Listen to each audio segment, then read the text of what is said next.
Le festival des 37, 4e édition, ça se passe du 2 au 10 décembre dans le pays de Cran. Et notre invité est Loïc Méjean, responsable artistique au sein de l'association L'Autre Vie du Papillon, co-organisatrice de cet événement. Bonjour Loïc Méjean. Bonjour Xavier. Alors, Loïc Méjean, du cinéma pour et avec les habitants.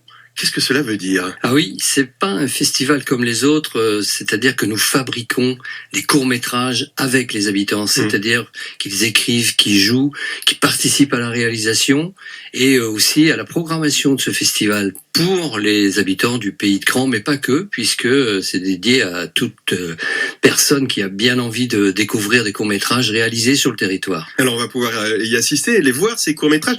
Il y a quand même des professionnels qui viennent en aide, qui accompagnent? Bien sûr, c'est encadré par des équipes de professionnels du cinéma. Et ces encadrements font que les films sont d'une certaine qualité assez impressionnante parfois. Oui, parce qu'a priori, ce sont des amateurs quand même au début. Peut-être qu'il y en a qui le sont de moins en moins d'ailleurs à force de festivals. Combien de courts-métrages sont réalisés ainsi? Alors on a réalisé 10 courts-métrages et on a aussi réalisé un petit documentaire à Robert Tata. C'est-à-dire qu'on a tenté une aventure sur un documentaire assez particulier puisque on est parti du point de vue que ce seraient les regardeurs qui font les tableaux.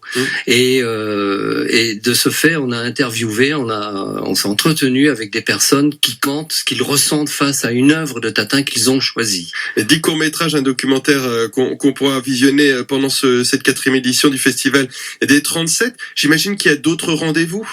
Alors oui, ce festival dure 9 jours, donc on a déjà une pré-ouverture avec un spectacle de Logan Carvalho, Moitié voyageur, car il faut dire que ce festival, cette 4e édition, le thème c'est le voyage, choisi par les habitants d'ailleurs du territoire.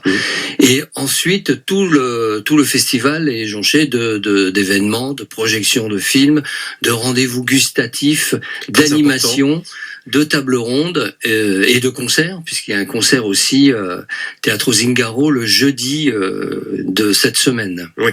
Avec une petite particularité, c'est qu'il y a un documentaire qui est en train d'être réalisé sur le festival également. C'est important de le dire puisque Jean-François Castel, documentariste, est le président, j'allais dire, mais oui, comme quoi, le parrain du festival, et il a eu la bonne idée d'avoir un coup de cœur pour ce festival et de réaliser un documentaire sur le processus de ce festival qui dure en fait sur, on va dire, 2 ans, et donc il est là depuis septembre 2022 avec nous, et il tourne ce documentaire très souvent, puisqu'il est à plus de 45 jours de tournage, donc il suit le processus, les répétitions, mais aussi sur le terrain, comment ça se déroule un tournage avec des professionnels et des amateurs, tout se faire ensemble, c'est faire ensemble pour vivre ensemble, c'est un peu ça notre leitmotiv. Et c'est un événement, c'est un festival participatif, si on peut le décrire ainsi. Mais c'est complètement ça, c'est-à-dire on part sur une base de participation des habitants du territoire à la vie artistique et culturelle, voilà.